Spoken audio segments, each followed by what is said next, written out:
अस्सलामु अलैकुम। मैं कमरे के छोटे से रोशनदान से बाहर का मंजर देख रही थी और मेरा दिल चाह रहा था कि मैं इस कमरे से निकलूं और इस मंजर का हिस्सा बन जाऊं।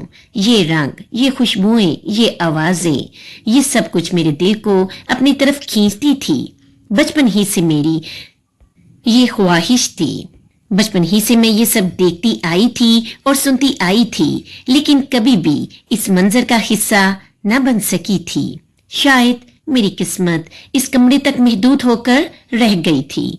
मैंने जब से होश संभाला था अपने इर्द गिर्द यही सब कुछ देखा था, लेकिन इसके बावजूद भी मैं इस सब से बहुत बहुत दूर थी और इसकी वजह रेशमा बाई थी।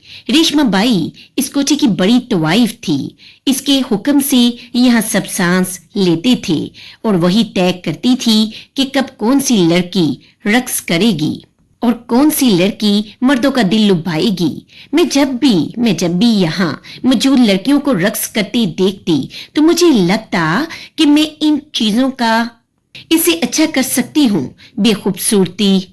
मेरी खूबसूरती इन सबसे कहीं ज्यादा थी। मेरे अंदर वो अदाएं मौजूद थी जो यहाँ की किसी भी लड़की में मौजूद नहीं थी। लेकिन पता नहीं क्या बात थी कि रेशमा बाई ने मुझे दुनिया की नजरों से छुपा कर रखा हुआ था। यहाँ आने वाला हर गाहक मेरी मौजूदगी से बेखबर था।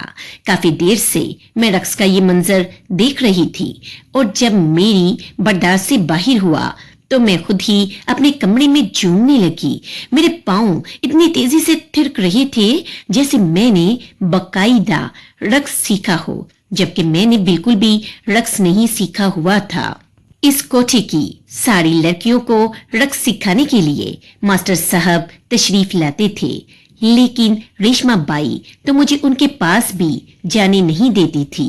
जब मैं नाचते नाचते थक गई तो गिर पड़ी। मेरी आंखों में आंसू आ रहे थे। मैं इस तन्हाई बड़ी जिंदगी से तंग आ चुकी थी। अब तो मेरा दिल चाहता था मैं खुद ही लोगों के दरमियान जाऊं और इन्हें बताऊं कि मैं भी मौजूद हूँ, लेकिन मुझे इस बात की हरगिज भी इजाजत न थी। मेरे कमरे का दरवाजा बाहर से हमेशा बंद होता था।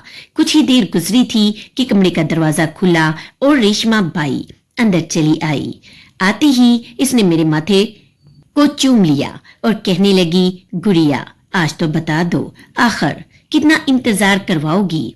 मैंने नफरत से उसे देखा और कहा, मुझे बिल्कुल नहीं पता तुम क्या चाहती हो। तुम्हें क्या जानना है मुझसे? मुझे नहीं मालूम। मेरे पास तुम्हें बताने के लिए कुछ भी नहीं है। मेरी सारी की सारी जिंदगी तुम्हारे सामने ही गुजरी है। पता नहीं क्यों फिर तुम अपने सवालों से मुझे तंग और परेशान करती रहती हो। मुझे बाहर जाना है, मुझे भी लोगों से मिलना है। कब तक मैं इस तरह की जिंदगी गुजारूंगी? रेशमा बाई ने मेरे पांव पकड़ लिए और अपनी गोद में रखकर मेरे पांव पर हाथ फेरने लगी। मुझे प्यार से पुचकारते हुए कहने लगी कि मैं तेरी बहुत बहुत खिदमत करूंगी, सारी जिंदगी तेरी गुलाम बनकर रहूंगी। बस तुझसे एक बात ही तो पूछ रही हूँ, मुझे क्यों नहीं बताती? देख, मेरे बाद तो इस कोठे की मालिक तक बन सकती है। मैं तो तेरे पांव धोकर पीने को भी तैयार हूँ, मगर तुझे खुद अपने आप पर बिल्कुल भी रहम नहीं आता, तो मैं क्या तुझ पर रहम खाऊंगी? मैंने बड़े गुस्से से अपने पांव रेशमा बाई के हाथों से आजाद करवा लिए और कहा, मुझे नहीं मालूम, मुझे कुछ भी नहीं मालूम। कितनी बार यही बात दोहराऊं? तुम बहरी हो या पागल हो, समझ क्यों नहीं आता तुम्हें? मेरी बात सुनकर रेशमा बाई ने एक अजीब सी निगाह मुझ पर डाली और कहने लगी, तू भी अपनी माँ की तरह बड़ी जिद्दी है। तेरी माँ भी ये राज अपने सीने में लिए चली गई और तू भी नहीं बताना चाहती। मैं जानती हूँ तुझे सब कुछ मालूम है। तेरी अम्मा जाते जाते तुझे हर राज देकर गई है, इसीलिए ज्यादा बोली बनने की जरूरत नहीं है। रेशमा बाई ने बड़ी नफरत से मेरे चेहरे पर थूका और कमरे से बाहर निकल गई। मैं जानती थी अब वो 2 रातों से पहले नहीं आएगी, और आएगी भी तो फिर यही सवाल पूछेगी, मैं 10 साल की थी जब मेरी माँ इस कोठे पर नाचती नाचती एड्स जैसी बीमारी का शिकार होकर मर गई थी। लेकिन वो मुझे कुछ भी नहीं बताकर गई थी, ना कोई राज ना कोई बात। मैं तो इससे आखिरी वक्त में बात तक नहीं कर सकी थी। मगर पता नहीं रेशमा बाई को किसने कह दिया था कि मेरे पास कोई राज मौजूद है। वो किस राज के बारे में पूछती थी, मुझे तो यही नहीं मालूम था। मैं तंग आ चुकी थी। वो कभी प्यार से बात करती तो कभी नफरत से मुझ पर थूक देती, कभी मार पीट पर उतर आती तो कभी मेरे लाड और नखरे उछाने लगती। बस इसे किसी भी कीमत पर वो राज चाहिए था।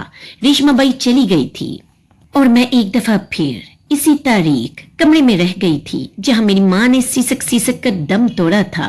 मेरा बाप कौन था मुझे बिल्कुल भी नहीं मालूम था, लेकिन मेरी माँ बहुत ही अच्छी औरत थी। इसे हालात ने यहाँ पर पहुंचाया था और हालात से ही लड़ते लड़ते वो कब्र में चली गई थी।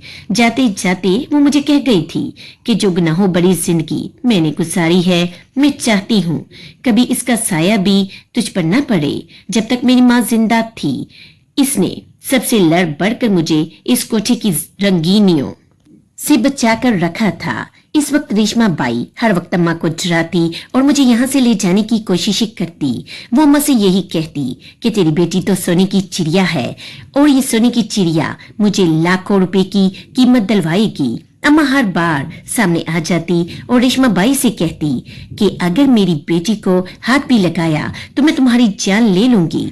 जिस दिन अम्मा का इंतकाल हुआ मुझे लगा मेरे सर से किसी ने छत छीन ली हो। मुझे खौफ आने लगा था कि अब रेशमा बाई मेरे साथ क्या करेंगी और मुझे यकीन था कि वो मेरे पास आएगी, मुझे हाथ पकड़ते हुए खींच कर ले जाएगी और किसी भी गाहक के आगे फेंक देगी। लेकिन मुझे हैरत तो इस वक्त हुई जब रेशमा बाई ने ऐसा कुछ भी नहीं किया। पता नहीं अम्मा के मरने के बाद ऐसा क्या हुआ था कि रेशमा बाई ने एक दफा भी मुझे इस कमरे से बाहर नहीं निकाला था। वो तो किसी राज की खोज में पड़ गई थी। वो राज जो मेरी माँ को मालूम था और रेशमा बाई को लगता था कि अब वो राज मुझे भी मालूम है। मेरी माँ को मरे अब 7 साल होने वाले थे। मैं 17 साल की हो रही थी और अब तक इसी एक कमरे में थी। गुजरे 7 सालों में कुछ भी नहीं बदला था, न मेरी तन्हाई और न रेशमा बाई के सवालात। कई दफा मैंने यहाँ से भागने की कोशिश भी की थी, लेकिन इस कोठे की ऊंची ऊंची दीवारों को फलांगना हम जैसी मासूम लड़कियों के बस की बात बिल्कुल भी ना थी। यहाँ हर तरफ रेशम बाई के आदमी लगे हुए थे जो हम लड़कियों पर कड़ी से कड़ी निगाह रखते थे। और फिर जब रेशमा बाई को पता चला कि मैं भी यहाँ से भागना चाहती हूँ तो इसने तो मजीद मुझ पर कड़ी पहरेदारी बचा दी थी। इस दिन के बाद से तो मेरा सांस लेना तक भी मुश्किल हो गया था। 2 दिन और गुजरे और फिर रेशमा बाई मेरे कमरे में आ गई। मेरे पैरों को खुद पानी से धुलाने लगी और फिर मुझे पाजेब पहनाते हुए कहने लगी, देखो ये तुम्हारे पैरों पर कितनी जचती है। सोचो अगर मैं घुंघरू बांध कर तुम्हें रक्स करने दूंगी तो कैसी कैसी महफिल बनेगी। यहाँ आने वाला हर गाहक तुम्हारा दीवाना हो जाएगा। क्या तुम नहीं चाहती हो कि तुम्हारी बारी कीमत लगे इस कोठे में, तुम्हारी खास खसीयत हो, मेरे बाद तुम मालकिन बनो। मैं अपनी बड़ी बड़ी आंखों से इसे देखने लगी। मैं अच्छी तरह से जानती थी और समझती थी अब इससे अगली बात क्या होगी, और वही हुआ। रेशमा बाई ने फिर वही बात दोहराई और कहने लगी, बस एक बार प्लीज एक बार मुझे बता दो, तुम्हारी माँ ने मरने से पहले तुम्हें क्या बताया था। अब की बार तो मैंने रेशमा बाई के मुंह पर थूक दिया था और कहा, नहीं मालूम, मुझे कुछ भी नहीं मालूम, और अगर पता होता तब भी तुम्हें कुछ ना बताती। पता नहीं क्यों मैं गुस्से में ऐसा कह गई थी जिसकी वजह से वो भी बिफर गई थी। इसने मेरे मुंह पर 2 थप्पड़ मारे थे। मेरा सर जाकर टेबल के किनारे से टकराया था। इसकी आंखें शोले उगल रही थी। इसका बस चलता तो वो मेरी जान ले लेती, लेकिन शायद वो राज इतना कीमती था कि इतना कुछ हो जाने के बावजूद भी वो मेरी जान नहीं ले सकती थी। रेशमा बाई मुझे बंद करके गई तो मैं बिस्तर पर लेट गई। मेरे सर से खून बह रहा था, लेकिन तकलीफ का एहसास बिल्कुल भी नहीं था। शायद मैं इस तकलीफ की इतनी आदी हो गई थी। अपनी माँ के तकिए पर आंसू बहाते बहाते मैं सोचने लगी कि ये किस राज की बात है। ऐसा क्या पता था मेरी माँ को जो रेशमा बाई के लिए जानना इस कदर जरूरी है कि मैंने इसके मुंह पर थूक दिया, फिर भी इसने मेरा गला नहीं दबाया। यही सोचते सोचते मेरे सर में शदीद टीसें उठने लगी थी। अक्सर ही मेरे सर में दर्द होता था, लेकिन ये टीसें तो आज बढ़ती ही जा रही थी। शायद इस चोट का असर था जो टेबल से टकराने पर मेरे सर पर लगी थी। मेरी नजर मेरे हाथों पर पड़ी तो वो सुर्ख हो रहे थे। शायद दर्द की शिद्दत से मैंने मुट्ठियां बिंची हुई थी और ये इसी का नतीजा था। मैं अपना सर जोर जोर से तकिए पर मारने लगी थी कि शायद इस तरह से दर्द कुछ कम हो जाए। काफी देर गुजर गई थी, लेकिन दर्द था कि कम हो ही नहीं रहा था। और फिर कमरे का दरवाजा खुलने की आवाज आई तो मैं चौंक उठी। ऐसा तो कभी नहीं हुआ था कि एक ही रात में रेशमा बाई 2 दफा मेरे कमरे में आए। कुछ देर पहले ही तो वो इस कदर गुस्से में निकली थी। क्या सच में वो मेरी जान लेने आ गई थी? ये सोचकर मैं घबरा गई थी। मेरी नजरें दरवाजे पर जमी हुई थी। ताला खुला हुआ था और फिर मैंने देखा था कि दरवाजा खोलकर अंदर आने वाली रेशमा बाई नहीं बल्कि शब्बो थी। वो इस कोठे की एक पुरानी तवाइफ थी, लेकिन आज तक कभी मेरे कमरे में नहीं आई थी। मैं बड़ी हैरत ज़दा नजरों से इसे देख रही थी। इसका यहाँ क्या काम था? क्या रेशमा बाई ने इसे यहाँ पर भेजा था, या वो मुझे मारने के लिए आई थी, या फिर वो भी वही सवाल पूछने के लिए आई थी जिसका जवाब रेशमा बाई को नहीं मिल रहा था। मगर शब्बो के अंदाज देखकर मुझे लग रहा था कि बात कोई और ही है। वो बिल्कुल चोरों की तरह मेरे कमरे में आई थी। आते ही इसने दरवाजा वापस बंद कर दिया था और दबे दबे पांव मेरे बिस्तर तक चली आई थी। मुझे मुकम्मल यकीन हो गया था कि वो रेशमा बाई से नजर बचाकर यहाँ मेरे पास आई है। वो मेरे बिस्तर पर बैठी और मेरे सर से निकलता खून देखकर इसने अपने दुपट्टे को फाड़ कर मेरे सर पर पट्टी बांध दी। टेबल पर रखा गिलास उठाकर मुझे पानी पिलाया। मेरे माथे को चूमकर कहने लगी, पता है गुड़िया, तुम मुझे बेटी की तरह अजीज हो। तुम्हारी माँ मेरी पक्की सहेली थी। हम दोनों हमेशा हमेशा साथ रहे हैं। वो तुम्हें लेकर बहुत ज्यादा फिक्रमंद रहती थी। वो नहीं चाहती थी कि तुम इस कोठे पर रक्स करो या दूसरे मर्दों के बिस्तर की जीनत बनो। तुम्हारी माँ एक बहुत ही नेक औरत थी। इसे तुम्हारा बाप यहाँ बेचकर गया था। दरअसल तुम्हारी माँ का ताल्लुक एक बहुत ही गरीब खानदान से था, लेकिन तुम्हारी माँ बहुत ज्यादा खूबसूरत थी और यही देखकर तुम्हारे बाप ने इससे शादी कर ली थी। लेकिन दूसरी शादी वो एक रईस ज्यादा था जिसने अपने घर वालों से छुपाकर तुम्हारी माँ को बीवी बना लिया था। और फिर जब तुम्हारे बाप के घर वालों को पता चला कि तुम्हारे बाप ने एक गरीब लड़की से दूसरी शादी की हुई है, तो उन्होंने तुम्हारे बाप को मजबूर किया कि वो तुम्हारी माँ को छोड़ दे। तुम्हारा बाप अक्सर अपनी अय्याशी की खातिर हमारे कोठे पर आया करता था, इसलिए जब इसे तुम्हारी माँ को छोड़ने का कहा गया तो इसने सोचा क्यों ना लगे हाथों पैसा भी बना लिया जाए। इसे तुम्हारी माँ से मोहब्बत तो थी नहीं, वो तो बस वक्ती तौर पर अपनी ख्वाहिशात पूरी करना चाहता था और निकाह के नाम पर वो ये काम कर चुका था। इसीलिए इसने तुम्हारी माँ को तलाक दे दी और फिर यहाँ लाकर रेशमा बाई के हाथों फरोख्त कर दिया। तुम्हारे बाप को नहीं मालूम था कि तुम्हारी माँ पेट से है, और ये बात तुम्हारी माँ को भी नहीं मालूम थी तब तक जब तुम्हारी माँ यहाँ आई तो वो सदमे से निढाल थी। ये बात इस पर किसी क़यामत की तरह थी कि जिस शोहर के साथ इसने वफादारी की थी, इसी शोहर ने इसे बेच डाला था। रेशमा बाई ने तुम्हारी माँ को ये सोचकर इसके हाल पर छोड़ दिया कि 2-4 दिन में तुम्हारी माँ की हालत संभल जाएगी, लेकिन इन 2-4 दिनों में ये बात खुली कि तुम्हारी माँ पेट से है।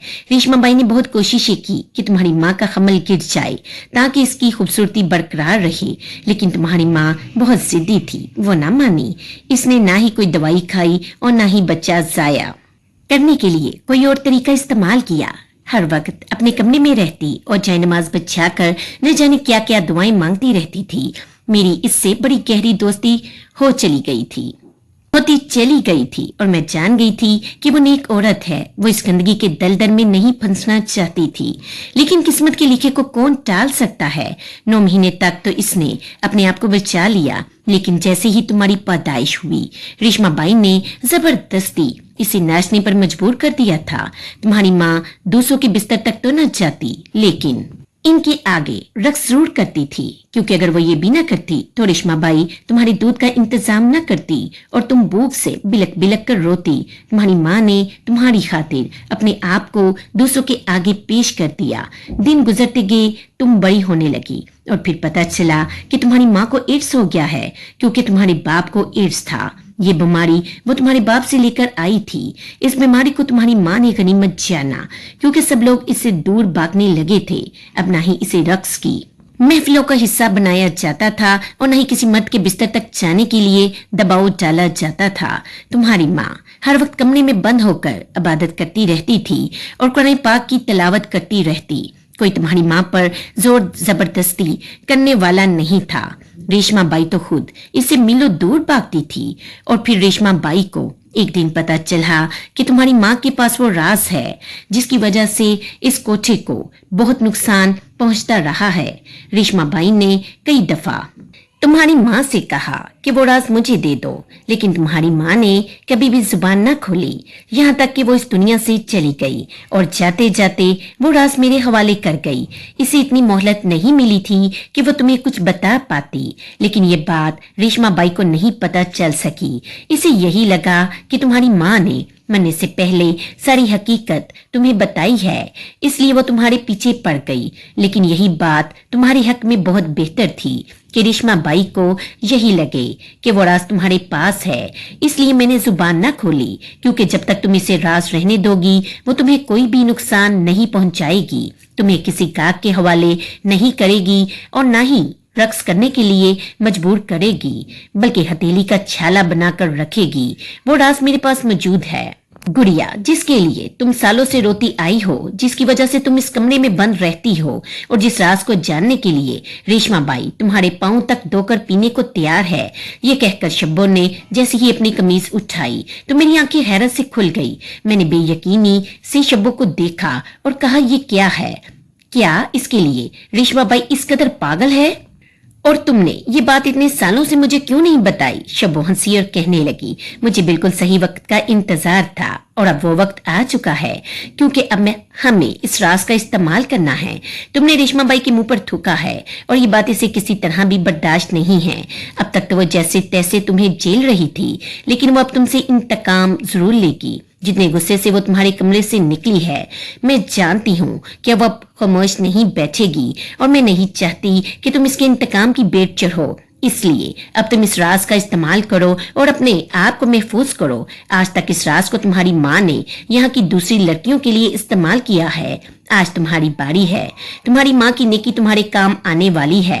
शब्बो ने अपनी कमीज में से कागज का वो एक बड़ा सा टुकड़ा निकाल कर मेरे हाथ पर रख दिया और कहने लगी, मेरी दुआएं तुम्हारे साथ हैं। मैंने तुम्हारी माँ से जो वादा किया था, आज मैंने इसे पूरा कर दिया है। मुझे सब कुछ बताकर शब्बो वापस चली गई और मैं हक्का बक्का से इस कागज को देखने लगी।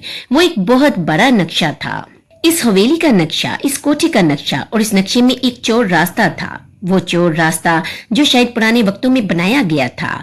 ये हवेली बहुत पुराने जमाने की थी और इस जमाने में ऐसे चोर रास्ते बनाए जाते थे ताकि दुश्मन से हिफाजत की जा सके। लेकिन इस कोठे पर ये चोर रास्ता इन लड़कियों की मदद करता था जो यहाँ से भागना चाहती थी, जिन्हें धोखे से यहाँ लाया जाता था, या अगवा करके या फिर जबरदस्ती पकड़कर। ये नक्शा भी पुराने जमाने का ही था, क्योंकि जगह जगह से ये नक्शा मिटा हुआ था। शब्बो ने बताया था कि अपनी जिंदगी के आखिरी दिनों में जब मेरी माँ ने कुरान पाक की तलावत करना शुरू की तो इसे ये नक्शा इसी कुरान पाक में से मिला था। इस वक्त मेरी माँ को नहीं मालूम था कि ये नक्शा किस चीज का है। मेरी माँ ने ये नक्शा शब्बो को दिखाया तो वो देखते ही पहचान गई थी कि ये इसी हवेली का नक्शा है, और फिर इन दोनों ने मिलकर वो चोर रास्ता तलाश कर लिया। शायद ये नक्शा अब तक किसी के हाथ इसलिए नहीं लगा था क्योंकि इस तवाइफ खाने में कुरान पाक को खोलने वाला कोई भी नहीं मौजूद था, इसलिए किसी को फलाह का रास्ता भी नहीं मिल सका था। और जब मेरी माँ ने कुरान पाक को खोला तो इसे कामयाबी का रास्ता मिल गया। लेकिन मेरी माँ ने ये कामयाबी अपने लिए नहीं चुनी थी, क्योंकि इसे तो वैसे ही कोई पूछने वाला नहीं था और ना ही कोई इसका सौदा करने वाला था। अलबत्ता यहाँ ऐसी बहुत सी लड़कियां थी जिनकी हालत बहुत खराब होती और वापसी भी जाना चाहती थी। मेरी माँ इस नक्शे पर मौजूद चोर रास्ते की मदद से इन्हें रातों रात यहाँ से फरार करवा दिया करती थी और रेशमा बाई को बनक तक न पड़ती थी। काफी अरसे तक तो रेशमा बाई दीवानी होती रही कि इसकी खरीदी हुई लड़कियां यहाँ से कैसे फरार होती रहती हैं।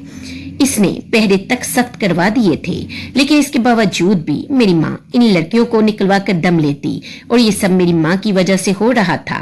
ये बात रेशमा बाई को इस वक्त पता चली जब मेरी माँ का आखिरी वक्त चल रहा था। मेरी माँ मरने वाली थी, इस पर किसी तरह की कोई धमकी असरअंदाज नहीं करती थी। रेशमा बाई ने बहुत कोशिशें की कि वो नक्शा इसे मिल जाए।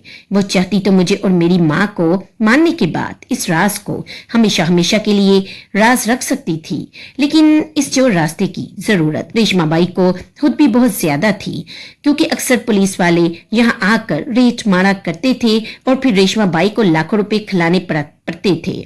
अगर ये चोर रास्ता रेशमा बाई को मिल जाता तो वो अपने ग्राहकों को इस रास्ते से मौका पर फरार करवा कर लाखों रुपए बचा सकती थी। इस कोठे पर बड़े बड़े नामवर सियासतदान भी आते थे और ये रास्ता इनके लिए भी इस्तेमाल हो सकता था। इस रास्ते का पता चलना रेशमा बाई को लाखों रुपए का फायदा पहुंचा सकता था। इसीलिए इसने मेरी जान नहीं ली थी, बल्कि मेरे पांव धोकर पीने लगी थी। अब ये नक्शा मेरे हाथ लगा था और मुझे इससे फायदा उठाना था। मुझे इस गंदगी के ढेर से बाहर निकलना था और कुछ ही देर में मुझे समझ आ गया था कि यहाँ से बाहर जाने का रास्ता मेरे ही कमरे में मौजूद है। जिस शेल्फ में अम्मा की कुरान पाक और जय नमाज रखी हुई थी, इसी शेल्फ में से एक खुफिया ड्रॉर खुलना था। वो दरवाजा एक सुरंगनुमा रास्ते से होकर इसी हवेली से बहुत दूर एक सर की तरफ जाकर झाड़ियों के बीच निकलता था। मैंने इस नक्शे को वापस कुरान पाक में रख दिया कि जो कोई भी फला पाना चाहेगा वो अपने लिए खुद रास्ता तलाश कर लेगा और खुद इस नक्शे पर बने रास्ते के जरिए इस हवेली से बाहर निकल आएगा। मैं भी हवेली कि इस रास्ते से बाहर निकल आई थी। ये हवेली शहर से काफी दूर जाकर थी, इसलिए जिस रास्ते से मुझे बाहर निकाला था वो एक सुनसान सा जंगल नुमा इलाका था। सालों मैंने एक ही कमरे में गुजारे थे और सालों बाद जब मैं बाहर निकली तो एक जंगल जैसी जगह पर थी। कुछ समझ नहीं आ रहा था क्या करूं, कहाँ जाऊं। बड़ी मुश्किल से मैं रोड तक पहुंची और फिर एक ट्रक वाले ने मुझे लिफ्ट दी। वो जानना चाहता था कि मुझे कहाँ जाना है, लेकिन मुझे खुद भी मंजिल की खबर नहीं थी। मेरी हालत देखते हुए वो मुझे अपने साथ अपने गांव ले गया। मुझे पता चला कि ये गुजरांवाला का कोई गांव है। लोग बहुत ही मिलनसार और खुश अखलाक थे। किसी ने ना पूछा कि मैं कौन हूँ, कहाँ से आई हूँ। सबने मुझे अपना मेहमान बना लिया। जब मुझे यहाँ 2-4 दिन गुजर गए तो मैंने इस ट्रक वाले की बीवी को अपनी हकीकत कह सुनाई। जब इसे पता चला कि मेरे आगे पीछे कोई नहीं है और मैं कहां से आई हूं, तो इसने मेरे सर पर हाथ रख दिया और कहने लगी कि आज से मैं तुम्हारी बहन हूं और तुम यहाँ रह सकती हो। इस गांव का वडेरा एक बहुत बड़ा सियासतदान था और बहुत नेक इंसान था। इस ट्रक वाले ने सारी बात जाकर अपने वडेरे साई को बताई तो उन्होंने यकीन दिलाया कि वो रेशमा बाई के खिलाफ कार्रवाई जरूर करेंगे और इंसानी खरीदो फरोख्त के खिलाफ आवाज उठाएंगे, और उन्होंने बिल्कुल ऐसा ही किया। रेशमा बाई के खिलाफ FIR भी दर्ज करवाई और मुझे गवाह भी बनाया, लेकिन यहाँ कानून की गिरफ्त इतनी मजबूत नहीं है। कुछ दिन हवालात की हवा खाने के बाद रेशमा बाई फिर दोबारा अपने कोठे पर पहुंच गई थी और पहले से भी ज्यादा मजबूत हो गई थी। मगर मैं कभी कभी सोचती हूँ कि जिस इंसान को फलाह पानी हो, इसे फलाह मिल सकती है अगर कोठे पुराने पर आने वाली लड़कियां अपनी हालत पर अल्लाह पाक से रजू करेंगी और कुरान पाक खोलेंगी तो इन्हें इस कोठे से निकलने का रास्ता खुद ब खुद मिल जाएगा। मैंने अब इस मामले को अल्लाह पाक और इसके बंदों पर छोड़ दिया है। बस मैंने एक बात सीख ली है कि मुश्किल वक्त में भी अगर इंसान अल्लाह पाक को पुकारे तो मदद वहां से मिलती है जहां से इंसान के वहमो गुमान भी नहीं हो सकता।